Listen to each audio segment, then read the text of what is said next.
I hear you. Can you like really hear me though? We hear you, What's Drew. up? Is it my time now? Is it time for me to pull like a fresh line of my soul? Some changes, and I had to reflect on a lot of different things yesterday. So I got to talking to Chat GPT, as most people are doing, and just connecting into just a lot of different energy sources, right? So I'm going to share with you guys what I found. Some of you guys might find this enlightening. Some of you guys are like, oh, Adrian. But this is the importance of this enlightenment. One, I was comparing Mayat's laws, and that's going to be the gist of my show is Mayat, the emergence of Mayat. Why? Because Tahuti and Mayat are pretty much essential, the major energy forces that are in any tree of life, any fruits of nature, any energy sources when it comes to the sun, the earth, the lessons that we're learning, the discipline, the truth, and the law, as well as justice that we're looking for as far as civil acts as people.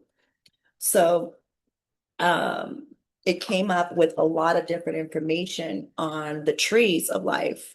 So if you look at this tree of life right here, there's a bunch of different trees of life, but one of the major ones that I'm studying under is the tree of Pau Netaru. The first tree was the tree of Anu. And then, and of course, and that's when it talks about Noon, the water, Tefnut and Shu, water, air, breathing into life. And then you go into the Pau Netaru, and it's similar to, as you can see, the Kabbalah. I did throw in a couple other trees in here as well for those whom are unfamiliar with the different trees of life. But most of the trees are, to me, they're saying different things.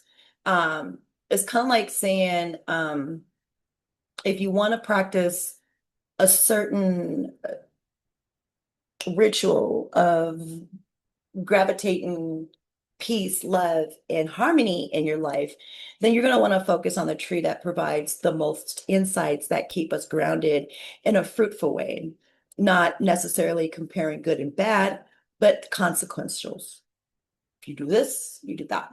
You do this, you do that. Of course, everything has a repercussion, right? So on the Palo Netaru tree of life, it does dignify the deities, or what we call them, the Netarus. And the reason why I'm coming out with this show is because there's so much misleading information on the tree of life. Yet in Greekology, they tend to take some of the deities, change their names. For example, if we look at Maat, which seems to be a balanced name throughout all the trees of life because she is Mother Nature, she is the womb, she is the mothership, she is everything. So to leave her out would be like, really? So you can see how that one tree actually is that one deity or that particular Netzeru is so important on all the trees of life. Yet, the one thing that concerned me, which is why I started my study to let you guys know, is how would you want to talk about Mayat and then take her out of the rest of her family? For example, Thoth is mentioned, but Mayat and Tahuti are pretty much more combined. Thoth is Tahuti. Tahuti is Djibouti. Djibouti is Tahuti. Djibouti, Tahuti, Tahuti. In Greekology, they changed his name to Thoth. In Greekology, they changed Heru into Horus. As we talk about the Wa and the Wajit, that is the sun and the moon. It is the yin to the yang. So you can see how a lot of this can be confusing. So stay with me. We're going to run through it all together. And what I've noticed is that it gives you a more of a connection to your earth.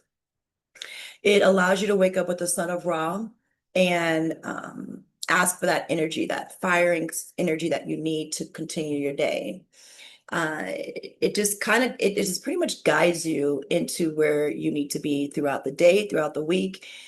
And if you stay tuned, we're going to also go through the cycles of life because out of those 365 days, we do have cycles throughout the year that we need to be abiding by certain laws of the energy. So, for example, the summer solstice is a very empowering time frame for Mayat because, as you can see, a lot of things that happen under our civil rights tend to happen around this time when justice and balance needs to be corrected or served or more um,